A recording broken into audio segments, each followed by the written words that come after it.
to the Dalen Show. Hello, people. It is so good to continue to be within your presence. This is episode number 16. One more to go, man. I hope you guys have been enjoying the last few weeks with Wesley Brooks, Coach David Grace, and David Eckert. They were some incredible conversations, and I had a lot of enjoyment and laughter involved within them. And I hope we continue that today, and I'm sure we will. So, without me talking, let's introduce our guest for this week, Mr. Rashad Madden. Woo-hoo! Yeah, what's up? First of all, man, I appreciate you, man. I appreciate you for joining us, man. First of all, in the midst of the summer, man, how are you doing right now, man? I'm doing okay. Man. Just getting back home and just trying to get back healthy and just enjoying the family. For sure, man. Rashad, real quick, for a quick update for myself and people watching and listening, just kind of tell us what's going on right now within where you are right now, and just kind of where you just kind of come off with your career to. Right now I'm still playing currently over in Europe. I've been playing over there for the past 8 to 10 years. I was injured for 1 year. And right now I'm just working out in the summertime, off season, getting better. I live in Texas with my wife and my daughter. So just trying to make it every day. Yes, sir. And real quick, man, for people watching that may not know a lot about you, if you don't mind, just give them like a brief introduction about yourself, just maybe where you're from, what you're kind of doing now in your life, and just some things you've been able to do to help you get where you are today. Well, my name is first and foremost Rashad Madden, and I'm from Lepanto, Arkansas, the Woods, and I grew up small town community. Played basketball pretty much my whole life throughout high school. Went to the University of Arkansas for 4 years. Played under Mike Anderson, and from there went overseas and played. Been over there ever since. Right now, so just playing ball. I also have a charity that I do. T. Miller Charity Foundation, and it's to help give back to the youth and just help them out any way that I can. So that's what I'm pretty big in right now, the T. Miller Foundation. Yes, sir. I love that, man. Talk about growing up in Lepanto, Arkansas, man. I know you said it's a small town, but you were able to make amends for yourself and a name for yourself. What was it like growing up there? And I know you come from an athletic family as well. Your sister played at Baylor. Just talking about what was it like growing up there and kind of being around an athletic family growing up. For me, growing up there, it was real fun. When you was a kid, you don't really know much anyway. Real close to everybody that you know. It's pretty much like family. And yeah, as far as my personal family, pretty much my whole family was in the sports. My mother and my daddy, they both went to college to play sports. My dad was a A-State. He played quarterback there as well. My mom went to, I forgot what college she went to. But also my big brothers, my sister, like you said, George, she played at the University of Baylor. She won that championship, WNBA as well. A little sister, she went to play college ball too as well, Mid-South. Marcus Monk, NFL, College University of Arkansas, Malik Monk, NBA. So the list goes on and on and on. But yeah. Yes, sir. When did you pick up basketball just kind of for the first time? And as well, when did you kind of start realizing that you could actually be just, take it to the next level? I don't really know when I say I picked it up, but it kind of grew on me. I actually played baseball first. That was my first love. I was pretty good at baseball. And I would say around 6th grade, I had to make a decision whether to go play baseball in Nashville or go play basketball in Florida. So, of course, I chose to go play basketball in Florida. And from there, I just stayed with it and never looked back. You were a 4-star player coming out of high school, second-ranked player in the state. And also in the midst of you kind of committing to the University of Arkansas, there in that time was a coaching change from John Pelfrey to Mike Anderson, who you played with. What was your recruiting process like in the midst of the change process at the head coach position in Arkansas? What kind of took an effect to maybe you staying and going to Arkansas or maybe going somewhere else? To be perfectly honest, I ain't really never told nobody this, but I never wanted to go to Arkansas. I was kind of forced to go to Arkansas after the coaches changed. I wanted to go with Pelfrey. I wanted to follow Pelfrey. He was my guy. Mm-hmm. And when they switched it over, Mike Anderson came in. Like I said, he really never recruited me anyway. So when he came in, we had a conversation.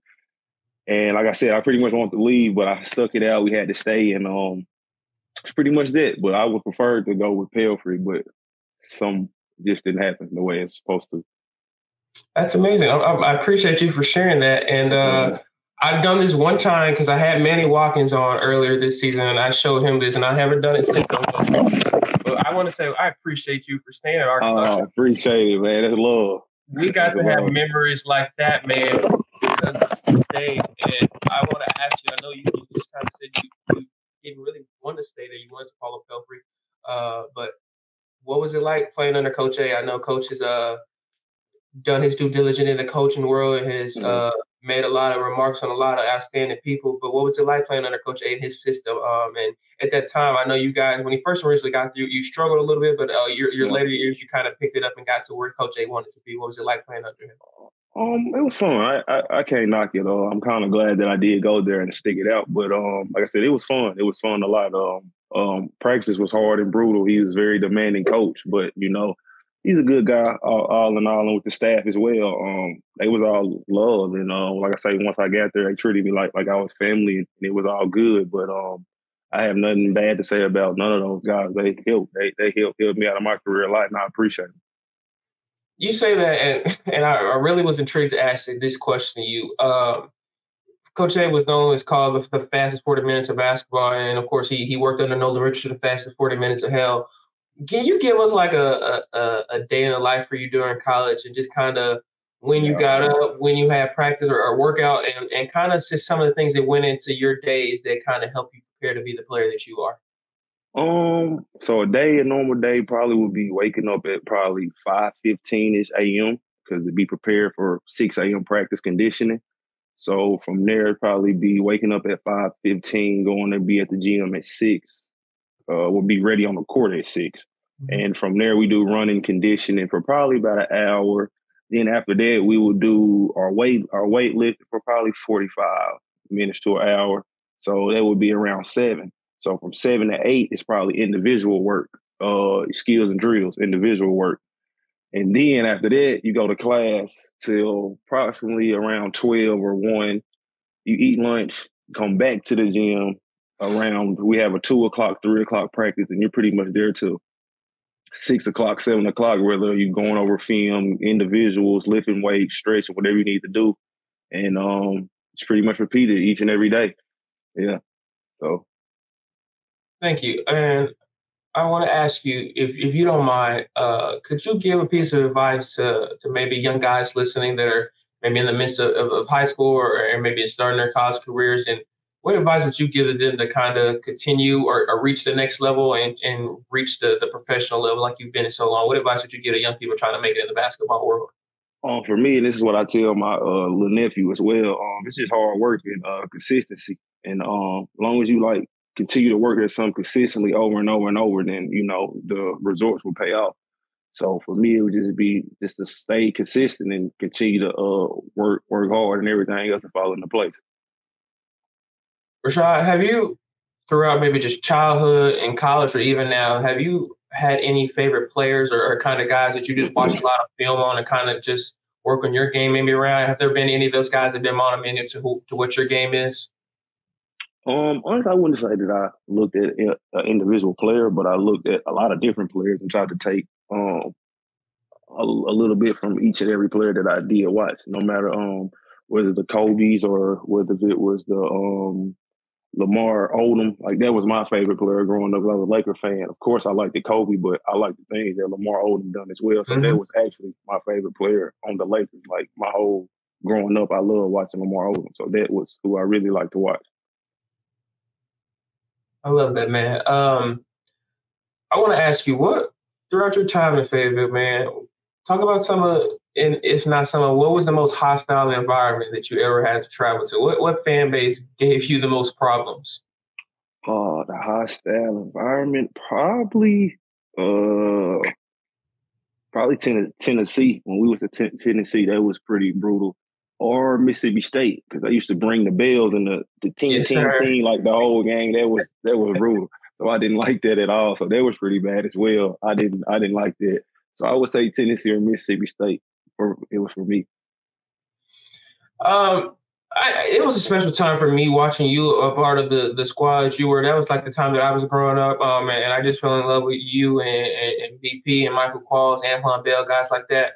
For you, what was college like, man? I know that uh, things can change and vary, but just talk about what was it like spending 4 years in Fayetteville, and what were maybe just some of the things and process that you kind of learned that you maybe still use in your everyday life. As far as like the life outside of basketball and everything, oh man, it's probably the best place like you can be as far as the nightlife, the partying, like everything you want, like the girls, just whatever. If you're going to college, like you want to go to the University of Arkansas, man, it's like lovely. But as far as like the basketball stuff and that, I just feel like it gives you stability and it makes you and it holds you accountability. Like for like my life now, like I have no problem waking up at six in the morning doing anything. I mean, Yeah, luckily I still get to play basketball. But if I needed a job or something, I could go to work at 6 in the morning. It wouldn't be a problem because I've been doing it and I stayed down. I stayed consistent. So and taught me how to work hard as well. So that's what I took a lot from it. But the nightlife, the party, if you're a college student, back in my day when I was a kid and 18 and partying, oh man, it's the best thing ever, man. Literally, I loved it. I love that, man. When you finish your time in Fayetteville, what was your goal? Did you have any immediate goals? Did you want to continue playing basketball? I know you still do, but was that your goal? Did you have any goal like after you finished your playing time in Fayetteville? And the goal was always to continue playing NBA overseas. So when I got done, I went to Las Vegas to start my pre-draft. So I was there for 2 or 3 months. And I played in the summer league and with the Grizzlies, and I got a look with the Grizzlies. But they wanted to do the G League, but I really couldn't do that because I had a daughter and at the with D League at the time, and they wasn't really paying a lot as well like they do now. So I had Yes, to sir. go overseas and go that route. But like I said, man, it worked out for me. I guess I'm still playing now 10 years later and taking care of my family. So like I said, everything is good. Like I said, I'm living a dream. What I want to do after college was to play basketball. I'm still doing it now. Yes, sir. That's awesome. Yeah. Do you have one moment from your college career that it just kind of stands out more than others, or is there maybe a collection of things that maybe have just been your favorite moments as a player playing for the Hawks? Probably my favorite moment was probably either beating Kentucky at home or I would say beating Florida at home when they was number two. That Yes, was sir. probably the most craziest thing ever with the fans. The only thing I regret was they didn't let the fans run on the floor. That was the lamest thing ever. But I think that was my biggest moment, man, playing there with all the fans there. That was probably as far as the sports and things of that nature. That was the highlight. Yes, sir. I love that, man. Those are good times for me, man. And I know for a fact that that Kentucky game where MQ getting that game winning dunk Yeah, was, yeah, that was big. That was real big. yeah, Yeah, that was big. Yeah, and it's yeah. still Probably talked about to saved it. this day. Yeah, And it is. he's gotten like I know like a little short film worked on, and they kind of talked about it as well. And I'm sure being a part of that was awesome. And I want to ask you kind of just talk about Kentucky, and you may or may not have any thoughts about this, but I want to ask John Calipari in Fayetteville now, man. How do you feel about that? Are you excited about him being there? Really, I am because he's gonna bring the talent level and all that. But like when it first happened, like it's Kentucky, like we always competed against him, so I really didn't care too much about his Cal. But as far as like a fan and looking forward for the future is real big. Getting a great name like Cal to come in and he's a legend. So why Yes, sir. would nobody want Cal to come in and his cliche and everything that he brings? I mean, it's gonna be great for the heel. So I actually love it. Yes, sir. Well, you spent time overseas, and you're still playing overseas in Poland and Greece. And I know you spent time in Israel as well. And I think you're in Czech Republic now. Mhm. Just talk about that, man. I know we hear so many stories about players going overseas, good and bad. Just talk about what your journey's been like. How did it start? And throughout this process, how have you just continued to enjoy? Because I know you have family back here in the States. How have you just kind of continue to enjoy being away, but still doing the thing that you love playing basketball? Oh man, it's definitely a grind. Some people tell you that it's easy. I call them a lie. But it's definitely hard. It's definitely hard. It's a grind. Like I said, my first couple years it was brutal. Like I said, my first year overseas, I didn't make $1. Like I signed for a contract, but they didn't pay me nothing. Wow. So I was ready to quit, come home, but a good friend of mine, somebody I look up to a lot, just told me to stick it out. I've been this far. I've been broke pretty much my whole life. So what's another year? And I stuck it out, and then the things changed for the following year, and then so and on, and so it got better, and that never happened again. It's been love, fun. Like I said, to take care of my family, play sports, and travel around the world. So it's pretty good. Yes, sir. Um, Mhm. how has the game for you in terms of being overseas? How is it kind of compared to the way we play basketball in America in your eyes? Like, what are maybe some of the similarities and differences? What's basketball like there compared to what it is here? To me, over there, it's more like structure. So they teach you a lot of the fundamentals. Like you're not gonna miss a jab step. You're not gonna know how to throw a chest pass, like the small things or like the way it's the little things, the way you shoot, the form dribbling.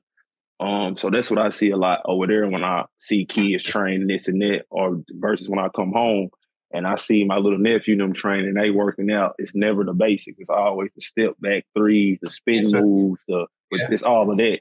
So yeah. they kind of lose the fundamentals of the basketball instead of, you know what I'm saying? So everybody want to be the Steph Curry and shoot all that and do all that. But so I think that they're missing the fundamentals. I'm a music lover, man, and I love to ask people just who are some of their favorite artists and some of their favorite songs. And I want to ask you that, which is some of your guys in your playlist. And I want to ask you as well, for game days, is it different when you listen on game days, kind of compared to what you listen on a regular day to day lifestyle? It really is. It kind of just my mood. Like sometimes I'm feeling too anxious and stuff. I kind of dumb it down. I listen to R&B and the ride waves and stuff of that nature. But if I want to go up, I'm feeling down. Pregame, I may listen to YBT Fat or somebody like that to turn me up. So Yeah, it just depends on like if I'm feeling down. I don't never want to be too high or too low. So the music kind of brings me to where I need to be. So that's how I kind of play it. yes, sir. Mhm. Outside of basketball, man, what kind of keeps you occupied, and what do you kind of have? Do you have any hobbies outside of basketball that just kind of keeps you who you are as a person, keeps you calm? Right now, since I'm back at home, it's more so I got my the baby daughter with me. She's like 3 months, so she keep me going, and I kind of play the game a little bit, and but right now my focus has been on my T Miller Foundation and getting that going and getting that up and going, and making sure all this ran right and getting the details for that. But as far as when I'm overseas, it's probably nothing. Just play the game and that's it. Go maybe watch a movie or something. But like I said, that's pretty much it. Play the game. That's it. Yeah. Yes, sir. Talk about your foundation, man. I know that you kind of mentioned earlier, and I can just Yeah. really tell how important it is to you. Okay. What was the process of starting? Like, why did you want to start your foundation? And just kind of what were some of maybe the goals that you had when you initially started your foundation? I just started probably maybe a year ago. Like my brother, he passed away of sickle cell probably 12 years ago. It's always been on my mind to do it Yes, and sir. to pretty much to raise awareness and to give back to the youth and try to spread awareness to the for sickle cell as well. So like I said, for that, it's just me big and just to give back. Like I said, I just had a charity basketball game with a few of my friends was there. We gave away a check to help for that.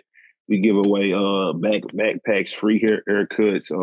Like we do it all, man. We give clothes, shoes. We also give money as well to people who actually need it.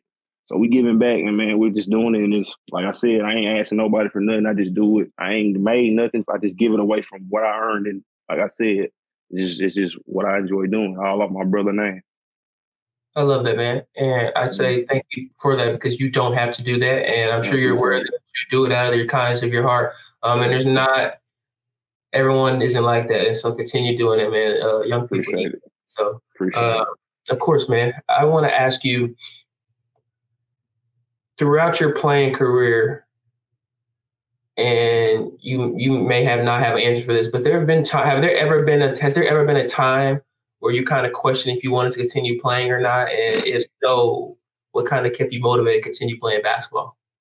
Probably the biggest challenge was after I went overseas for like a year, and like I Mhm. really didn't get paid at all. It was like the point of my life where I was like, fuck everything, and I didn't just want to do it no more. Yeah. And so that was really the time where it was like because it was more so. I still love the game, but at the same time, I'm in a different country, don't know nothing, Yeah. just stuck with nothing. So that was the tough. And for me to getting through was, my family. I had a daughter, and I ain't know what else I was gonna do. I couldn't. Yes, sir. I probably could have done something, but this all I had knew at the time. So that was the thing that got me through. But I definitely want to quit. Approximately, yeah. Soon when I left college, I was ready to quit. You talked about you being a family man. Just what does it mean for you to be a father? I know that's a opportunity that is once in a lifetime. What's it like being a father? And kind of just making sure you're doing the right things for who she is and make sure she's taken Yeah. care of. Yeah, for me it's just right now just to be there. Like I know she's small right now, so for me it's just pretty much to be there, to spend time, and whatever it may be. But that's what I do. Like I spend a majority of my time just with her. Like I wake up, get her, or when I leave, like I said, I go work out, come back home. But just pretty much just being there, like whatever she needs me to do. I love that, man. You've played with the Arkansas TBT team for a couple years now, on and off. Talk about what that experience has been like. And I know you've worked closely with a lot of former teammates as well. Just talk about what it's like hooping for them and just kind of putting on for the state and representing the state. For me, my time there, I think I played with them probably a year, two of them. But my time there was kind of bad. That's why I never kind of returned. But I think they got better people and better. I think now is better people in position to equip with the things. But when I was there, it was kind of bad. But from what I've been hearing now, it's all good. Like everybody's showing up to practice and like they flying them out or not flying them out, but getting them to a place where they can do training camp Yeah. and all that stuff. So, but when I was there, we had none of that. Like we had players that wouldn't show up, and we only competed with six players, and it was kind of bad. But now I believe it's pretty good, and I do watch them every time that they do play, and I cheer them on. Yes, sir. Mm. Do you have any end goals after your career is over? What and if so, maybe what are some of the things that you want to do? Because I definitely would love to hear just maybe what kind of is in the back of your mind after you finish playing ball. For me, yeah, I would love to come back and coach. Like right now, I've been dibbling dabbling. We have a lot. We was big with the Woods Elite AAU team and this and that. So I was dibbling and dabbling a little bit of the coaching and that. But that's what I feel like I want to do when I'm done playing. Come back and coach, and baby, just whatever I learned throughout the years, just give it back to like the youth and just spread wisdom, and also just keep building my team and foundation, wherever it goes, wherever it goes. But I definitely would love to be a coach. Yes, sir.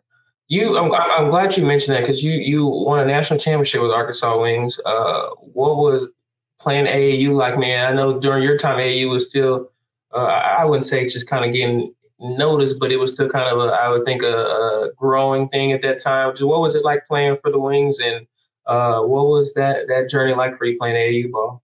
Oh man, for me it was fun. Like I'm still meet with the people that I met then. I'm probably still cool with today. Like Yeah, Anton Beard, Aaron Ross, Hunter Mickelson, Darren Griswold, all those guys. Archie Goodman. Like we still communicate and talk to this day. So they build like it's bigger than basketball. When you think about that.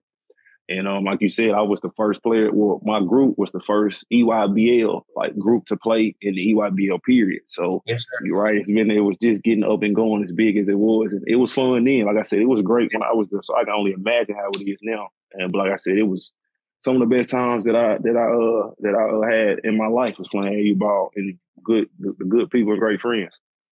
That's great, man. I love to hear that because, like I said, you guys were kind of, especially in the state of Arkansas, man. You guys were kind of just like the initiation of what it can be in the state, and of course, what Woods Elite is now one of the top AAU teams in the country. So you guys kind of, whether you realize it or not, kind of set the flow for where things were going in the state. So I Yeah, I love. was saying that, man. Then it's like a lot of talent. Like now, man, it's so much. Like I said, you look back now, like the players in the NBA now, man. It's like when I was growing up, it was one or two. Now Mhm. it's 7 to 10, Yes, and it's sir. more going up every year. It's two or three getting drafted every year from Arkansas. So that's real big. Yes, sir. Yeah. Rashad, if you could have dinner with five people, dead or alive, who would they be and why? Probably would be my brother Troy for sure. He died because that was my everything, my hero. I looked up to him. He was everything. Kobe, he's probably my favorite player. Like I just want to pick his brain because I looked up to him, watched a lot of his film, and probably Beyonce, because it's Beyonce. You know, she's everything as well. And Phil Jackson. Okay. And one more. That fifth one's always the hardest one. Yeah. Fifth one, I really can't even say. I think I'd be good with that. Yeah, I think I'd be good with it. That's a lot. That's a lot of high power in there, man. And I'm sure your brother would be able to have a lot. We'll kick it. Yeah. Yeah, we'll kick it. I want to ask you one thing, man. I love kind of asking this to wrap things up. And it's kind of two questions in one. And first one is, what piece of advice would you give to people listening? It doesn't have to be about basketball or anything, but it can just be a piece of advice to maybe people watching that you want to get to maybe help better their lives, maybe help them get through some situation. What advice would you give to people listening? And as well, I'm big on legacy. Just kind of doing things in the manner that I want to be remembered for, and making sure people know that I care. So when people hear Rashad Madden, man, what do you always kind of want them to remember who you were as a person? For me as a person, I want people to remember me as, as a giver. Just a giver, no matter what, I give whatever to anybody to help. So that's what I want to be remembered as a giver, because I give anything to help anybody. And no matter what it is, big or small, I just want to be able to. That's what I want to be able to leave with my legacy. Yes, sir. Yeah. Yes, sir. I love that, man. What advice would you give to someone watching to just kind of maybe help change their lives? Probably, everybody is meant to be used, but just don't be misused. So that's what I would kind of give. Everybody's gonna use you in some way, but as long as they use you in the right ways, not the wrong way, then that's good too. I love that, man. That was deep. Yeah. And it hit me on the chin a little bit. So I hope if someone watched, it hit them on the chin. So I appreciate you for sharing that, man. Real quick, if you don't mind, could you share your social medias for people that maybe they want to follow you? Just reach out to you, man. My social media on Instagram, so I think that's all I have. It's RK Madden 00, and that's it. Instagram. We appreciate you, man. Like I said, it was a joy watching you growing up, and it was a joy real quick to have a chat with you, man. I know you have, I'm sure, a lot going on, but we wish you the best, man, in everything that you do, because whether you believe it or not, you're changing lives with everything you're doing. And so just continue doing that, man. It means the world to people. So bless up, cool, man. So appreciate for you guys having me, man. I appreciate it. Of course, man. Take care, you guys. I hope you guys enjoyed this. It was just really fun for me. I know it was kind of off the dome, but it was really enjoyable. And like I said, Rashad was a part of that group for me growing up that just kind of introduced me and found my love for basketball. So it was really just like a childhood little dream to have this little conversation. But I appreciate you guys. Make sure you subscribe, leave a like and comment, and get some show merchandise as well. Take care, y'all. God bless.